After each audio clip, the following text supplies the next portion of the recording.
সবাইকে জানাচ্ছি ঈদের অনেক অনেক শুভেচ্ছা। ঈদের দিন আমরা কোথায় কোথায় গিয়েছি, কি কি অ্যাক্টিভিটিস করেছি সেগুলো নিয়েই থাকছে আজকের ব্লগ। হ্যালো এভরিওয়ান, আসসালামু আলাইকুম, welcome to my new blog. ঈদের সকালে সবাই মিলে একসাথে রেডি হয়ে যাচ্ছিলাম। এখানে আমার মেয়ে আর ওর কাজিন সেম ড্রেস পরেছে, আর আমি আমার যা সেম ড্রেস পরেছিলাম। এবারে ম্যাক্সিমাম জামাগুলোই আমাদের গিফট পাওয়া হয়েছে, তাই ভাবলাম এক এক দিন এক একজনের জামা পরে ডে উদযাপন করি। রেডি হয়ে চলে গেলাম মানিকগঞ্জের বিখ্যাত তেওতা ইউনিয়নের ওইখানে। এখানে সুন্দর একটা জমিদার বাড়ি আছে কাজী নজরুল ইসলামের, তাই আমরা ফার্স্টে এখানেই সিলেক্ট করলাম। আমার সব শ্বশুরবাড়ির লোকজন এখানে, সব ননদরা কাজিনরা সবাই মিলে একসাথে এসেছি, সাথে বাচ্চাও ছিল, তাই ভাবলাম মেলাতেই আসি। আমার হাজবেন্ডরা 3 ভাই, ওরাও সেম ড্রেস পরেছিল। এবার আজকের এই ঈদের দিনে জমিদার বাড়িতে বেশ লোকজন ছিল এখানে। আমরা এখন যেখানে দাঁড়িয়ে আছি এটা কিন্তু ভিতর সাইডে, যেহেতু এটা অনেক আগের তাই এটার অবস্থা খুব একটা ভালো ছিল না। এরপর এক এক করে সবাই একসাথে দাঁড়িয়ে গেল ছবি তোলার জন্য।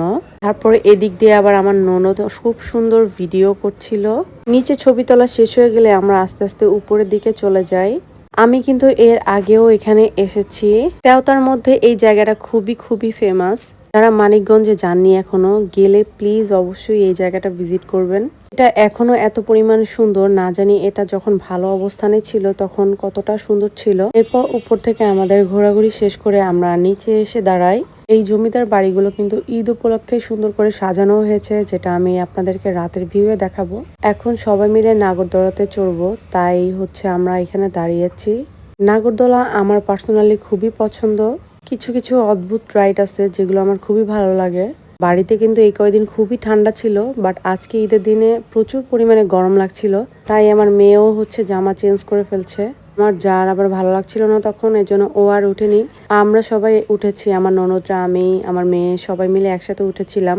আমার মেয়ে ওঠার কিছুক্ষণ পরপরই ও চিল্লাচ্ছিল যে ও পাপার কাছে যাবে, ও আর একদমই এখানে থাকবে না। তো তার কিছুক্ষণ পরপরই ওকে নামিয়ে দেওয়া হয়, যেহেতু বাচ্চা মানুষ হুট করে উঠেও তো কান্নাকাটি শুরু করে দিতে পারে। নাগরদোলা ছাড়াও কিন্তু এখানে নৌকাও ছিল, তারপরে বাচ্চাদের জন্য ঘোড়াও রাখা হয়েছিল। সামনে এগিয়ে দেখি একটা গেমিং এর ব্যবস্থা করা হয়েছে। এখানে কয়েন ছোড়ার পরে যে নাম্বারগুলো মিলে যাবে তার সাথে ভিতরের যেই টোকেন নাম্বারটা মিলে গেলেই একটা স্পিড দেওয়া হবে। গ্রামের মেলাতে এসব গেম কেউ দেখেছেন কিনা অবশ্যই কমেন্ট করে জানাবেন। তো আমরা এখানে দাঁড়িয়ে কয়েকবার গেমিংটা দেখার পরে এরপরে চলে গেলাম একটু চটপটি খেতে। চটপটি খাওয়ার পরে যে তেওতার যে নদীটা, এই নদীটা আমরা পার হব। এটাকে আরিচা ঘাটও বলা যায়। জায়গাটা এত পরিমাণে সুন্দর ছিল আর এত বাতাস ছিল যা বলার বাহিরে। নদীর ধার বা নদীর পার কার কার পছন্দ অবশ্যই কমেন্ট করে জানাবেন। আমার তো খুবই খুবই পছন্দ। আমরা আসলে যাব ওই পারে যেতে পার পারসন 20 টাকা করে চাচ্ছিল, খুবই কম দাম চাচ্ছিল মাঝি, তাই আমরা চলে গেলাম সবাই মিলে একসাথে বসে। গ্রামে আসলে এসব মজা করতে কার না ভালো লাগে, তাই আমরা সবাই মিলে উঠে পড়লাম একসাথে। এদিক দিয়ে আমার এক দেবর আর হচ্ছে আমার হাজবেন্ড আর আমার বেবি বসছিল অন্য নৌকাতে, তো ওদেরকে আবার এদিক দিয়ে নেওয়া হচ্ছিল। এরপর সবাই মিলে একসাথে গল্প করতে করতে হাওয়া খেতে খেতে আমরা ওই পারেই চলে যাচ্ছিলাম। আমার মেয়েরও পানি খুবই পছন্দ, ওর পানি দেখলে একদমই মাথা ঠিক থাকে না। তো নামার পরে এখানে ওর বাবা জোর করে টেনে নিয়ে যাচ্ছিল, বাট ও যাবে না পার থেকে। কাইন্ড অফ এটা হচ্ছে একটা চর এলাকায় আমরা এসেছি নদী পার হয়ে। আমরা মাঝিকে বলেছিলাম 10 মিনিটের মতো এখানে থাকবো, তারপরে আমাদের আবার নিয়ে যেতে। জায়গাটা এত পরিমাণে সুন্দর ছিল মাশাআল্লাহ, আর ওয়েদারটাও আজকে অনেক ভালো লাগছিল দেখতে। শহর এলাকাতে যেসব বাড়িঘরগুলো থাকে আমরা বেসিক্যালি ওইগুলোই এসেছিলাম দেখতে। কিছুক্ষণ এখানে বসে তাদের সাথে গল্প করে তারপরে আমরা আবার চলে যাচ্ছি।